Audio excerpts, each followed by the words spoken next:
This is a Rough Tiger production.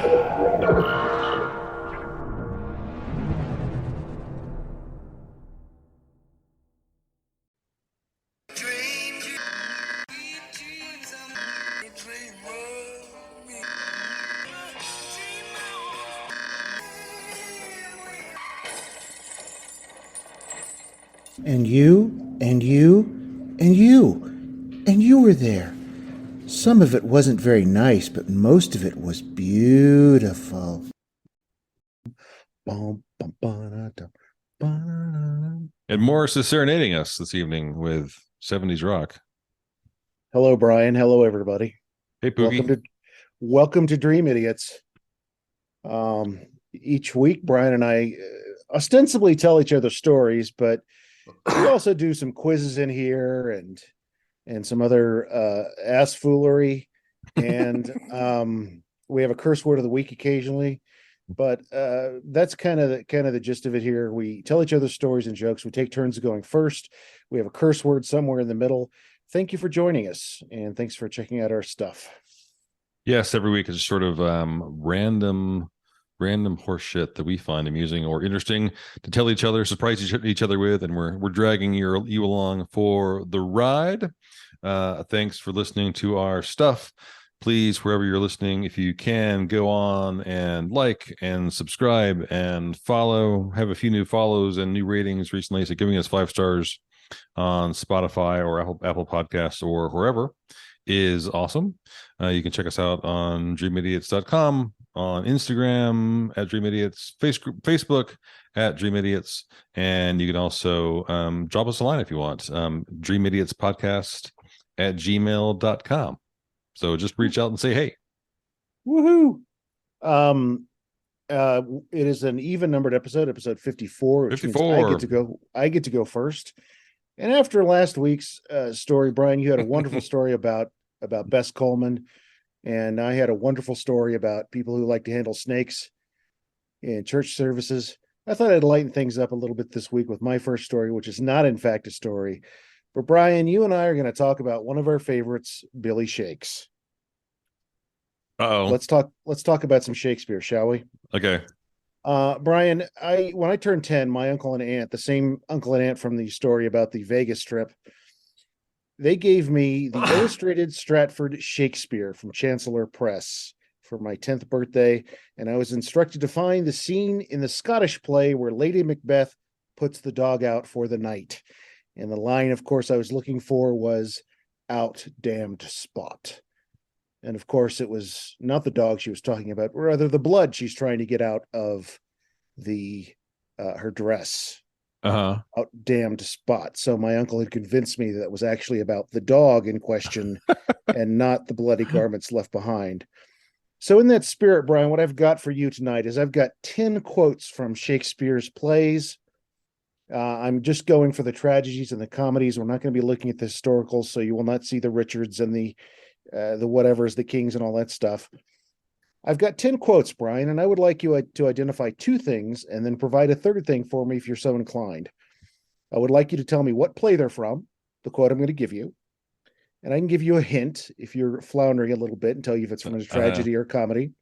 I would like you to tell me what character says the line. And if you're so inclined, Bryan, I would like you to turn the title of said play into a pornographic movie title if you are so inclined. Okay, so just full disclosure, I swear to Christ we didn't plan this. My story is about Shakespeare as well. So, but very cool. That's just fucking. I'm trying to focus my brain back here to what it is that you're asking me to do. Give me the rules of this game again.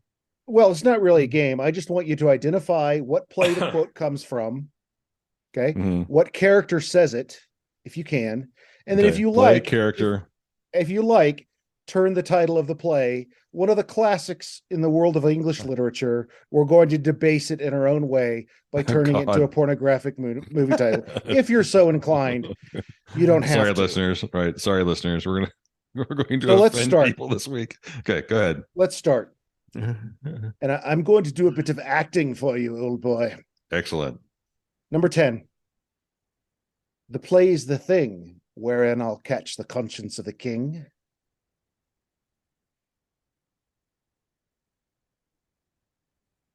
Plays the thing. Macbeth? No, King but Lear? Shakespeare likes to have a lot of plays within plays, right? So think Right, about right, right. plays that are within plays in Shakespeare. Well, yeah, unfortunately, your memory of this stuff is far exceeds mine. This Um, stuff. yeah, I just like It is from a tragedy. It is from a tragedy. The play's the thing wherein I'll catch the conscience of the king. Spoken in Act 2, Scene 2 of this particular play. I don't know. That is spoken by the title character Hamlet. Okay, Hamlet, where okay. I mean, Hamlet was my next guess. I thought that was too obvious. But okay. So do you have a porn title recommendation for Hamlet? For Hamlet. It's a tough one, man. It's a tough one. That's yeah, that is a tough one. I was gonna go with Cram It or something like that, but okay. Number 9. And this is considered to be one of his comedies. Mhm. Lord, what fools these mortals be.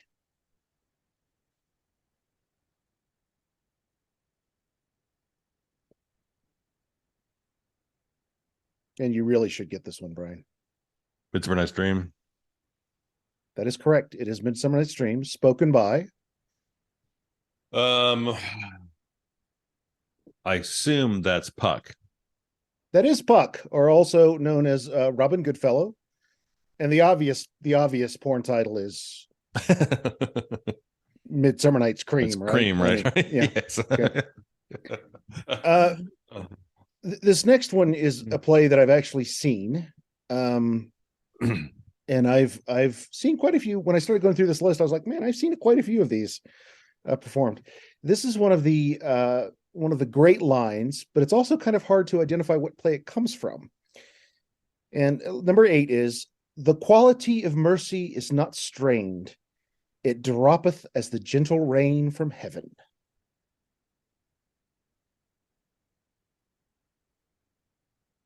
And I guess this is technically one of his comedies.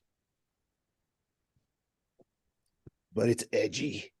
I was going to guess Merchant of Venice, but whoa, there you go. You can stop right with there. That's the Merchant. Yes, you're right. That is the Merchant of Venice. You're right. Oh, wow. Okay. Do you know what character says it? I have no idea. No, I don't. That is spoken by Portia, Act 4, Scene 1. Okay. And Merchant of Venice doesn't strike you as a comedy, but it's not really a tragedy either, right? So right, because I mean, when I was thinking, I thought it was a Merchant of Venice, then you because I think of Merchant of Venice as being certainly not a comedy, not that funny. But yeah, okay. But it's not a tragedy either. So right. And a porn title suggestion for that, I can only think of one. The Merchant of Penis. The Merchant of Penis, yes. Okay. Number 7, and there are people everywhere switching off their right. They're going through Starbucks or Burger King drive-thrus. Number 7, a tragedy. This podcast is a tragedy, really, Brian, when you think about it. Oh, beware, my lord, of jealousy. It is the green-eyed monster, which doth mock the meat it feeds on.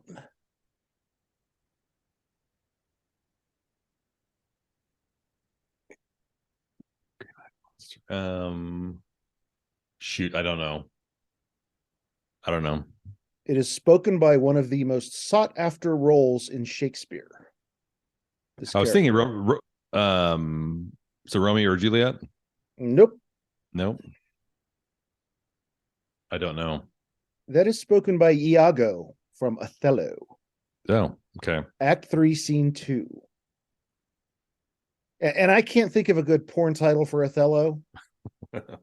No. Unless there's a scene where like someone's doing something and things get stuck in the wrong place and the guy says, oh, hell no. That's all I can think of. But beyond that, I get that. Yeah, one of the great roles that a lot of performers will say that the real meat in Shakespearean performances is in the smaller In the roles, smaller right? roles, yeah, right, yeah. Right. Iago, Polonius is another one from Right. Hamlet. But Iago is that one role that everybody wants to play. Okay, the next one. Scoff at the monkeys who live in their dark tents, down by the waterhole, drunk every Friday, eating their nuts, saving their raisins for Sunday. Lions and tigers who wait in the shadows. They're fast, but they're lazy. They sleep in green meadows.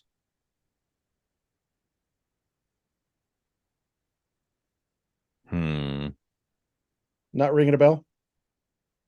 Not ringing a bell at all. There's more to it. Do you want me to continue? Sure. Give me the rest of it. Well, let's bungle in the jungle. Well, that's all right by me. Yeah, I'm a tiger when we make love. I'm a snake when we disagree. Jethro Tull. No. That's Jethro Tull. That is Jethro Tull's Bungle in the Jungle. That is not Shakespeare. Just say.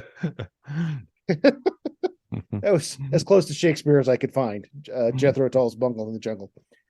Seriously, here's the new the new number 6, the real number 6. This is another play that is considered one of his comedies, more or less. Oh, wonder, how many goodly creatures are there here? How beauteous mankind is. Oh, brave new world that has such people in it. Oh, yeah. Another one that does not ring a bell at all. I don't know. That comes from scene 1 of Act 5. That is Miranda in The Tempest. Okay. One of the things that amazes me is how much Shakespeare has become part of our common vocabulary. Mm-hmm. The plays The Thing, The Green-Eyed Monster of Jealousy, The Quality of Mercy, Oh, Brave New World. That was, of course, made an impact on somebody because he done wrote a book about it. Number 5, another tragedy. Yet, who would have thought the old man to have had so much blood in him? Oh,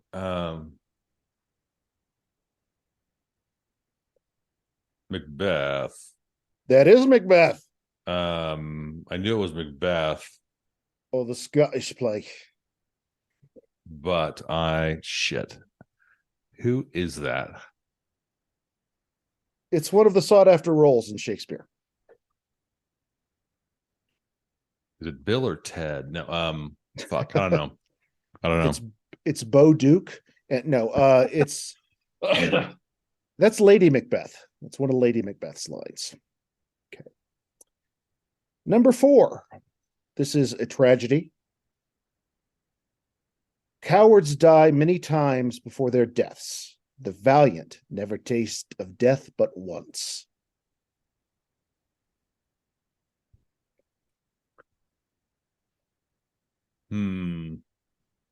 Yeah, not ringing a bell on this one. The valiants never taste death but once.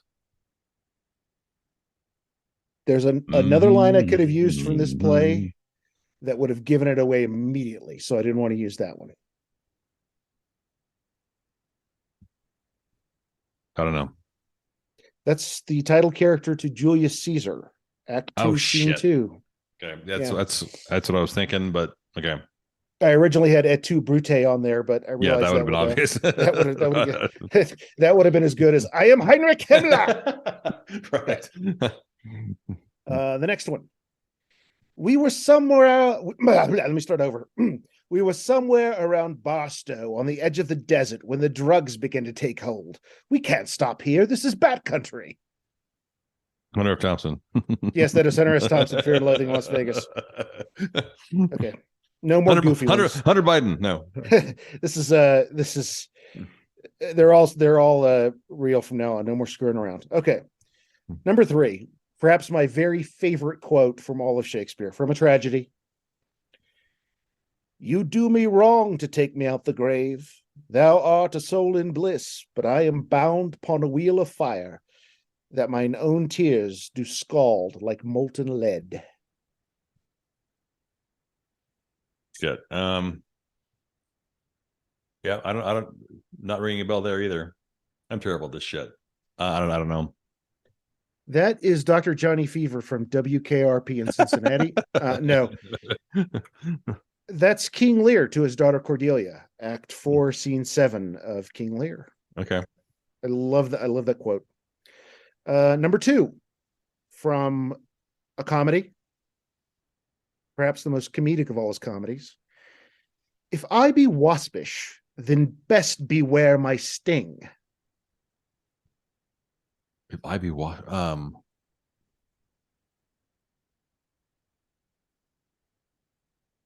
Love Labor's Lost. Oh, so close. The Taming of the Shrew, Catherine, The Taming of the Shrew. Yeah, Act 2, Scene 1. And now this one is a bear. Number 1, all the world's a stage, and all the men and women merely players. They have their exits and their entrances, and one man in his time plays many parts. Yeah. And I'm going to shoot myself in the face for not knowing this because I should know it. And I could have recited it almost, but I don't know it. Shit. I'm pathetic. No, not really.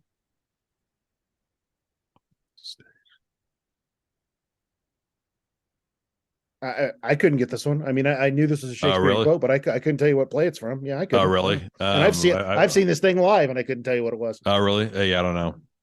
It's from As You Like It, and that is Jacques' line. So one of the things we didn't do is we didn't go back and number 6 with The Tempest.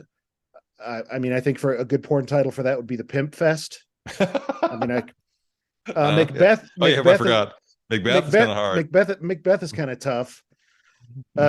Julius Caesar, if you want to get really gross, could be Julius Peas here. I don't know. King Lear, you could kind of leave alone, right? And just turn it into King Lear, like Lear looking into stuff. L-E-R, yeah. Yeah, like he's a peeping Tom kind of thing. The Taming of the Shrew, you could go all kinds of directions. Shaming of the Screw, the flaming of the poo, right? Yeah. And number 1, you could easily, As You Like It, you could easily turn into a porn title by saying ass, comma, you like it? Question mark. Right. But with all of that grossness with Shakespeare, I do find it amazing how much how lasting that this dude or number of dudes or dudettes who were Shakespeare, however your historians look at it, how much that has entered our vocabulary, and just how much some of these, I mean, all the world's a stage. That's in common vocabulary. Cowards die many times before their deaths. And I've left off a great number of ones here that certainly play to that. Like someone said, when I picked that one for Hamlet, the play's the thing where I'll catch the conscience of the king. He said, "Why didn't you used to be or not to be?" So I very well could have. That's a big one from Hamlet. Right. But there's just something that speaks to it, and I don't know how many. I know I've seen multiple performances of Hamlet, and of course we were in a performance of Midsummer Night's Dream.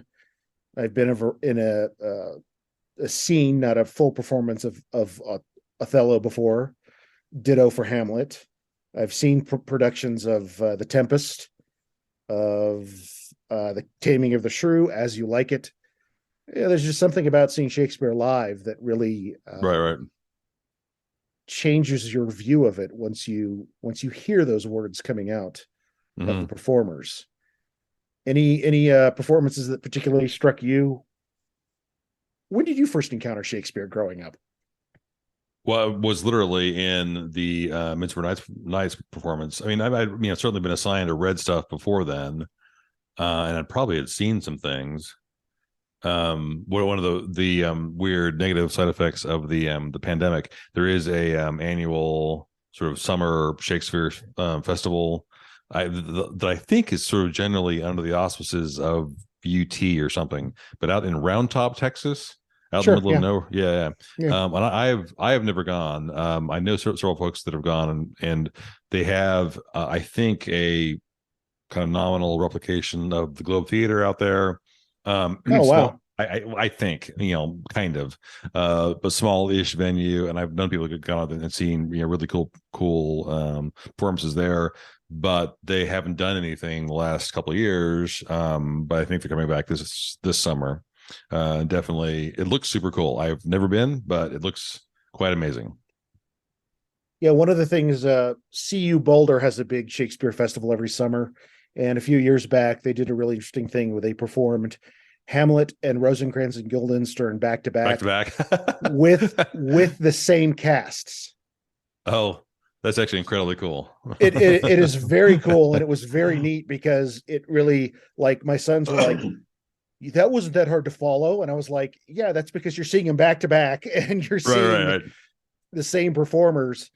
Of course, you're going from Shakespeare to Stoppard, so that's kind of hard to beat when you're looking at Right. plays and so forth. So, all right, there you go. We took the sacred and made it profane here on Dream Idiots with Shakespearean quotes. Yes. In an attempt to lighten the mood from the last few episodes of the show. Yeah. So, no, that's okay. We can't be heavy and thoughtful all the time, or even occasionally, or classy or classy for that matter. So right. Yeah, classy's overrated. All right, we're going to shift gears and then dive right back into sort of an adjacent topic. But first, we have. It's time for the Dream Idiots curse word of the week. So I wanted to have this on here because I realized I made myself laugh this week when driving around, because I realized there are basically two curse words that I use the most. And I say, when I drop something, I stub my toe, I say God damn it all the time. That's my go-to curse word when I'm irritated, frustrated, something bad happens. And then when I'm driving around in traffic, the other word that I use all the time, and this week's curse word, is the word fucktard. Jeez, Bryan. Oh my God. The reason I love this word is because, so listeners, Morris and I met. We met in approximately what, 85, 86? 86, I think. Yeah. 86. When I first said the word, I was convinced I had made it up. And I thought it was hilarious, but I'd never heard it before that I recalled. And so I always thought that was, I was sort of an original and was amused by my own sense of profanity. But what is a fucktard? It's sort of like what Potter Stewart said about porn. I don't know how to define it, but I know it when I see it. And so I say this word a lot. And in Texas, where I live, if you drive an F-150 pickup truck and you don't work in construction, farming, or ranching, you're a fucktard. And then if you take that vehicle and you go 90 miles an hour down the highway and you weave in and out of traffic, you're engaging in fucktardery. So it's a noun and a verb. So it's just one of my favorite words of all time.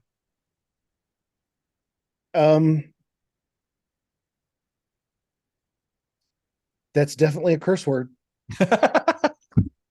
He has nothing to add, folks. I thought you were gonna launch off on God damn it. No. And then you went this totally different direction. Mm-hmm. So I'm gonna share something about God damn it real quick. Okay, go ahead. Not to steal the other word's thunder, but one time my wife came home and our older son, who was still pretty young at the time, was saying, dab it, dab it, dab it, dab it. And we couldn't figure out what he was saying. Mm-hmm. Because what have you been watching on television? And I'm like, old episodes of MASH. And I realized that what he was trying to say was damn it. And Pierce, Colonel Potter was, damn it, Pierce, damn it, Honeycutt, damn it, Winchester. Okay, So he was sure, yeah. he's running in their house going, dab it, dab it, Damn it. dab it. Close enough. And he was trying to say damn it, which was yeah.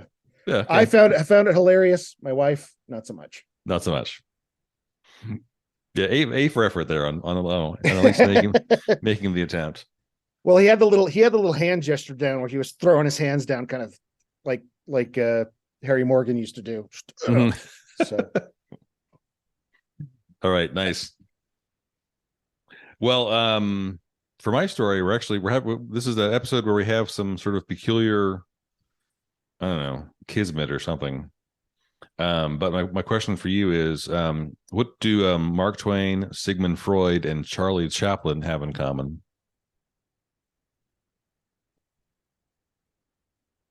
um well, I was gonna say they all used nom de plumes, but I'm not sure that's true. Um, I don't think that's true. Yeah, I don't think I think Sigmund Freud used his real name. I don't know what they all have in common. I'll give you another hint. Who wrote? Moreover, that we did much long to see you, the need we have to use you did provoke our hasty sending. Something have you heard of Hamlet's transformation? Sith nor the exterior, nor the inward man resembles what it was. Well, that's when they're reporting that Hamlet's being a dickhead in Hamlet, right? So that's Shakespeare. Maybe Shakespeare wrote it. Well, technically, that's taken straight from Rosencrantz and Guildenstern. Right. So Tom Stoppard wrote it. Right. Okay. And so the thing that Mark Twain, Sigmund Freud, and Charlie Chaplin actually have in common, along with that quote, is that they all thought that Shakespeare didn't write Shakespeare. Have you heard of this little conspiracy before? Yes, they think I believe they attribute it to Bacon more often than not. Is that right? Yeah. So there was this has been going on. Not in the 17th century so much, but there was this movement that really began to evolve in sort of the late 19th century that kind of furthered this view, espoused the view that Shakespeare could not have possibly written everything that he wrote because he simply wasn't posh enough, well educated enough, came from a good enough family. His father was a glover, which was a perfectly reasonable trade, but he was not wealthy, by any means. And so, folks in the 19th century began to debate whether or not it was possible for someone of Shakespeare's standing to have just been this wellspring of content, as you were just talking about, all the words that he added to the lexicon, the treasure trove of plays, all of the sonnets, all of this stuff over a comparatively short period of time, 50, the very, very beginning of the 17th century. So the folks that are that believe that Shakespeare did not write Shakespeare, they're nominally called anti-Stratfordians, because they think that, which is ridiculous. Just say, yeah, I don't, I'm an anti-Shakespeare or whatever. But there are a number of sort of alternative authors that are put forth, and you're right. One of them is Francis Bacon. Delia Bacon was actually a distant relative of Francis Bacon. I'm not exactly sure how. I think I said Roger Bacon. I don't know why. I said Roger Bacon. Yeah, Francis Bacon. Yeah. Delia Bacon was American, related somewhat distantly. Very beginning, I think, of maybe even the 20th century, went back to England to do research into this. And she was apparently completely bonkers, but spent some time in England doing research and wrote a over 600-page book on the topic, but then didn't mention the name Bacon in the book really at all. The other name that's often put forth as the alternative is Christopher Marlowe. Right. People that espouse this viewpoint are called Marlovians. And because they think, I don't know why they necessarily think that he was the one. He died much earlier than Shakespeare did. He was also being prosecuted for being an atheist at the time. And so, but still there are some folks that think Christopher Marlowe, who was contemporary and lauded at the time, think that he must have been the one. But the one who is most heralded and most talked about as the obvious person who must have been Shakespeare was Edward de Vere, who was the I think the 14th Earl of Oxford. So the folks that believe in this are Oxfordians, and so that's Sigmund Freud and the rest, and he even includes Derek Jacobi, the actor, is also a Oxfordian, and Freud apparently likes this storyline because De Vere lost its. I mean, all kinds of parallels in De Vere's life with that of Hamlet's life, and so Freud then thinks Freud making it all about himself. And thinks that, well, it's obvious that this must be the case. A lot of this was then furthered. There's a book that came out in 1920 called Shakespeare Identified, by I think his name is James Loney, Dr. Loney. He was a professor at Swansea University, I think, in England. Put forth this idea that it must be De Vere.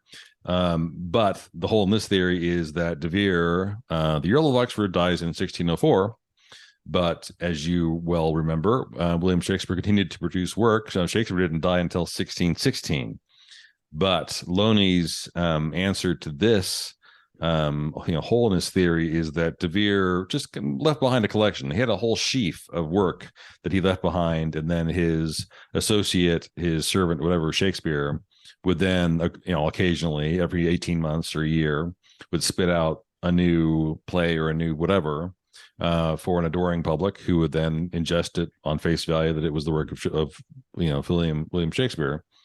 Apparently the one big hole in this theory is that there are sort of topical, timely references in those works that De Vere couldn't have known about because he was dead, and so it doesn't really quite make sense.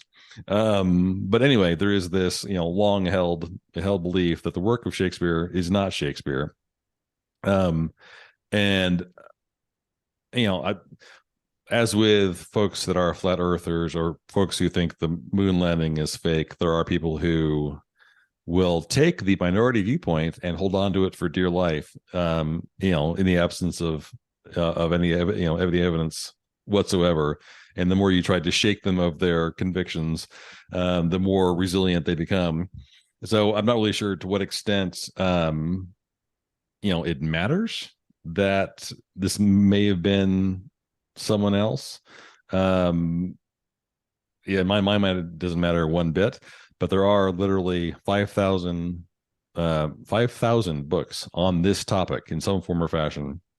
At one point in the, I think, 1950s, it was a moot court, but there were 3 members of the U.S. Supreme Court who had a moot court and basically listened to arguments on both sides. Obviously, it didn't settle anything because a moot court, these things can't ever be settled. But they tried to resolve it.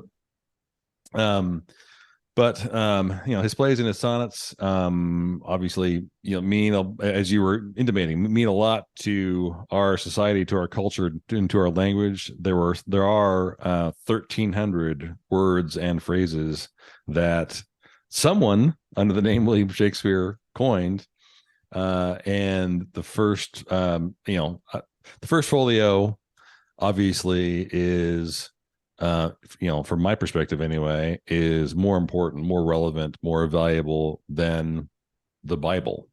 And does it matter that maybe someone else wrote it? Not in my mind, it doesn't. So someone else, some other dude, we can say thanks for coming up with these works, but it scarcely matters. Folks do like to say that Shakespeare is died in 1615 or 1616, I believe, and people like to say that there are very, very few details that we really know about Shakespeare's life, but the reality is there is almost no one from the early part of the 17th century whose life we know more about. We know very little about Christopher Marlowe, really, or Ben Jonson. There are all kinds of the details that have been left out. and we know quite a bit about Shakespeare and his life and his parents and his family and where he went up and where he grew up and his children, all these things. But still, folks believe this, and I don't quite understand why. If you were De Vere or Marlowe, but doing this, I don't quite get why you would hide the fact that you were doing this. But anyway, to this day, this story persists, and there are folks out there that are contemporary and alive today that are strong advocates for this position and think Shakespeare wasn't Shakespeare. But you think it doesn't matter one way or the other? I think, I mean, the evidence is pretty compelling that that it was him. Frankly, I mean, he wasn't poverty stricken. He wasn't a servant. He had some level of standing.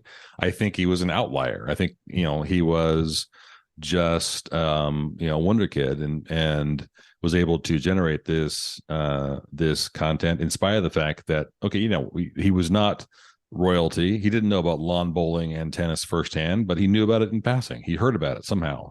These weren't things so all these references that people like to say that he couldn't possibly have known about this. Well, he was comparatively well traveled. He knew a lot of people. I don't know. I mean, I think it was probably him, but at face value, at least from my perspective, does it matter? Not to me, it doesn't. I think also we have to take into account that we think about Shakespeare as high art, but back then it was popular culture, right? I mean, it was what people did. They went to the theater if they could. And it was, I mean, to think that like Friends one day will be considered. God. Right.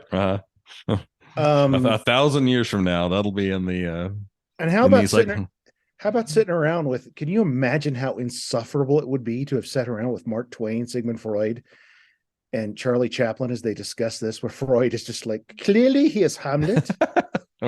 Right. He's got the edible complex with the... Right.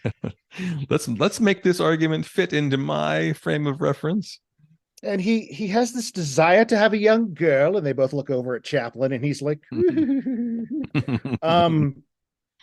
yeah, I mean, I think just this notion that do we have this desire in history to break down the great man or great woman theory at times when we say that, one person can't possibly change the course of history, right? I think there's an inclination to get away from that great person theory of history when we do have some notions of people who have done just that. No matter how you cut it, even if it's just the name Shakespeare, he did change the course of how we think about literature and arts and theater itself, right? I mean, right. I mean, those contributions are beyond description, and so when you have something that seems so extreme and otherworldly, some people take the approach, well, I must figure out some way to explain this,